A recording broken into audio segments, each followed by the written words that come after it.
she? All right, y'all. How y'all doing? I'm sitting here with the one and only Leroy 10K.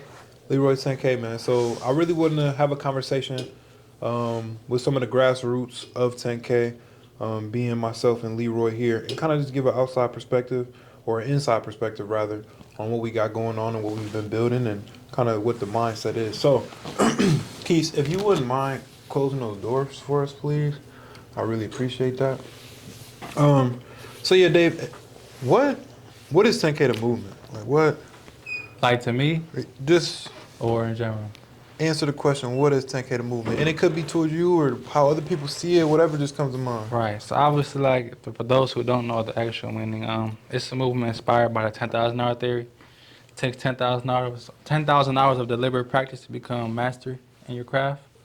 For me, it's simple as it's getting up and working. Like to simplify it for anybody who doesn't want to look too deep, you getting up and putting in work into what you want to be every day. So like whatever you think your craft is, you getting up and doing it. So that's 10K the movement to me. Yeah, in a nutshell. And so one thing I noticed about Dave is when we were in Arizona, one day he picked up working out and he started working out a lot. And so now it's to the point where he works out so often that somebody could ask him and say, "Can you train me?" And he can be like, "Yeah," because he put so much time in. And so a lot of the times in the journeys or the things we do, the hours we put in, like it goes into an extent where you can build other value based off you just putting in your time to go in and working out. He done learned so much he could teach somebody else. So now leading into the next question, what is the vision for 10K the movement as you see it now? Big picture or like short term? What you want to? Let's do big picture. Big picture in a simple form, I would say I want it to be synonymous with just working. So like you see 10K, you think, oh, somebody's working on something or whatnot.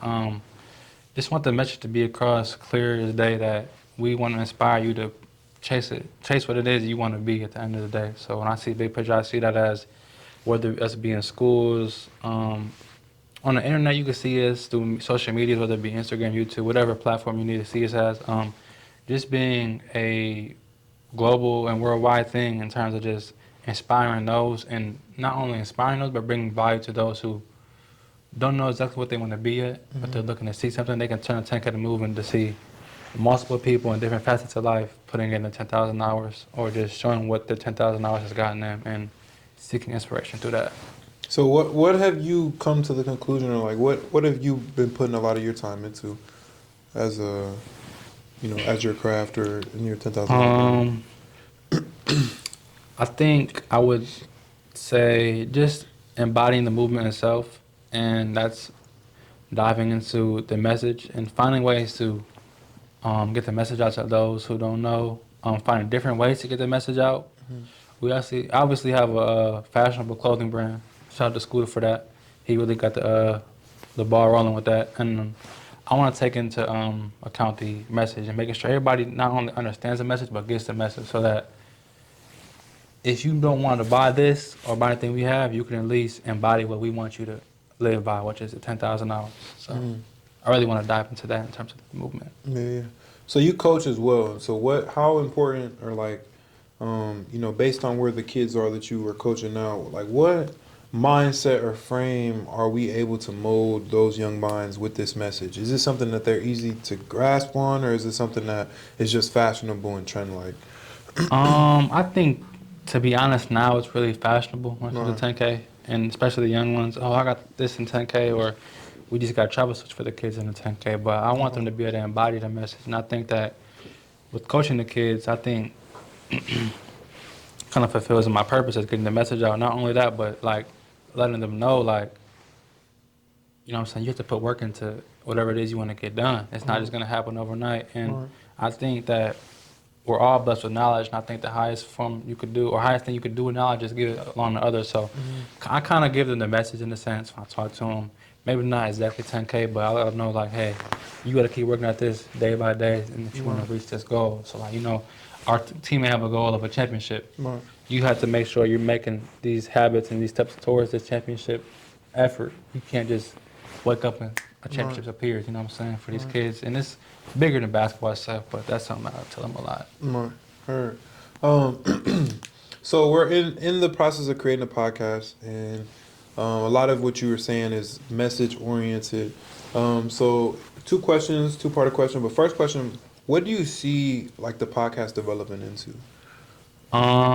So I think the podcast is gonna be a more personal dive into things. You know what I'm saying?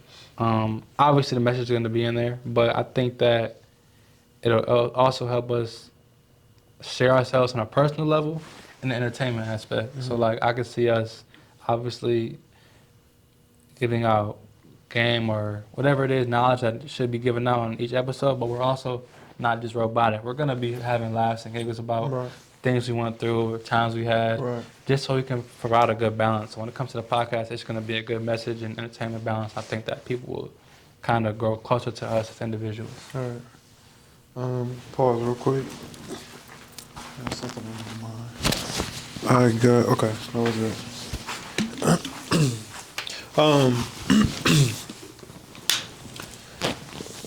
So you have a specific liking towards the 10K days. Why is that? Because you're seeing what people are doing to become what they are. You know what I'm saying? Like, Right. and I keep saying that's not nothing overnight. So you're seeing what they're doing day in and day out to get done. Right. Whether it be an athlete, a stylist, Right. artist, whatever it is you want to be, the 10K day lets you see what they're doing throughout their day to become a master at their craft. So, like, what else could you ask for as a consumer or somebody who's watching us than that?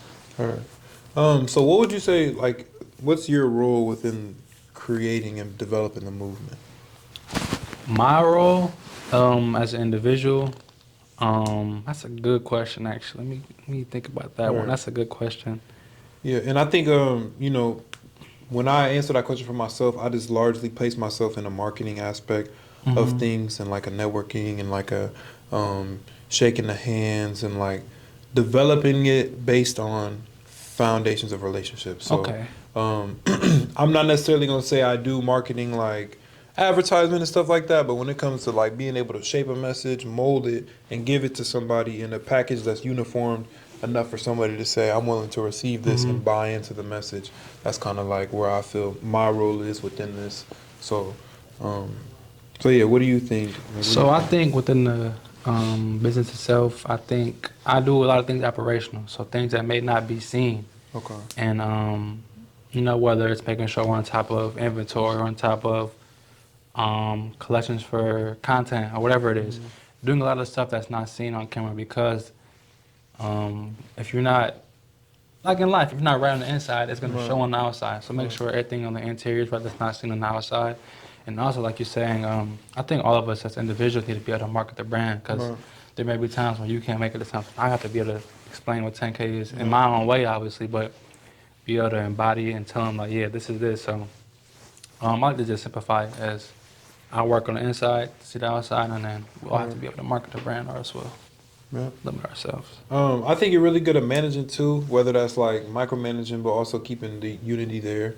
I think within a trio, within anything, there just needs to be proper balance. You know what I'm saying? There could be somebody who's an extrovert, might need the introvert, and then the person that's gonna be operationally balanced in between.